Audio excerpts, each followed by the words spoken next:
ಭೀಕರ ರಸ್ತೆ ಅಪಘಾತದಲ್ಲಿ 20ಕ್ಕೂ ಹೆಚ್ಚು ಪ್ರಯಾಣಿಕರು ಗಾಯಗೊಂಡ ಘಟನೆ ದಂಡಿಗನಹಳ್ಳಿ ಗ್ರಾಮದ ಬಳಿ ನಡೆದಿದೆ. ಚೆನ್ನರಾಯಪಟ್ಟಣ ತಾಲೂಕಿನ ಈ ಪ್ರದೇಶದಲ್ಲಿ ಇಂದು ಮುಂಜಾನೆ ಕೆಎಸ್ಆರ್ಟಿಸಿ ಬಸ್ ಒಂದು ಚಲಿಸುತ್ತಿದ್ದ ಲಾರಿಗೆ ಹಿಂಬದಿಯಿಂದ ಡಿಕ್ಕಿ ಹೊಡೆದಿದೆ. ಬೆಂಗಳೂರಿನಿಂದ ಹಾಸನ ಕಡೆಗೆ ಬರುತ್ತಿದ್ದ ಈ ಬಸ್ ಮುಂದೆ ಸಾಗುತ್ತಿದ್ದ ಲಾರಿಗೆ ರಭಸವಾಗಿ ಡಿಕ್ಕಿಯಾದ ಪರಿಣಾಮ ಅಪಘಾತ ಸಂಭವಿಸಿದೆ. ಪ್ರಾಥಮಿಕ ಮಾಹಿತಿಯ ಪ್ರಕಾರ ಬಸ್ ಚಾಲಕ ನಿದ್ರೆ ಮಂಪರಿನಲ್ಲಿದ್ದದ್ದೇ ಈ ದುರ್ಘಟನೆಗೆ ಕಾರಣ ಎಂದು ಹೇಳಲಾಗುತ್ತಿದೆ.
ಘಟನೆಯಲ್ಲಿ ಚಾಲಕ ಸೇರಿದಂತೆ 3 ಸ್ಥಿತಿ ಗಂಭೀರವಾಗಿದ್ದು, ಬಸ್ಸಿನಲ್ಲಿದ್ದ 20ಕ್ಕೂ ಹೆಚ್ಚು ಪ್ರಯಾಣಿಕರು ಗಾಯಗೊಂಡಿದ್ದಾರೆ.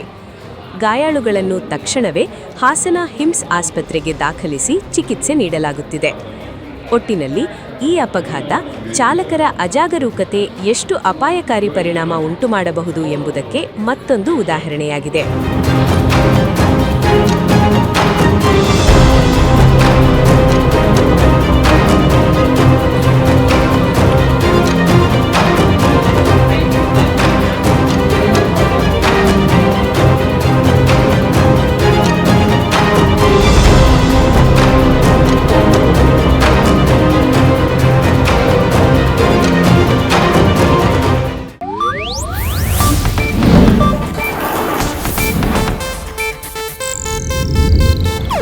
ಇದು ಏಷ್ಯಾನೆಟ್ ನ್ಯೂಸ್ ನೆಟ್ವರ್ಕ್ ಪ್ರಸ್ತುತಿ.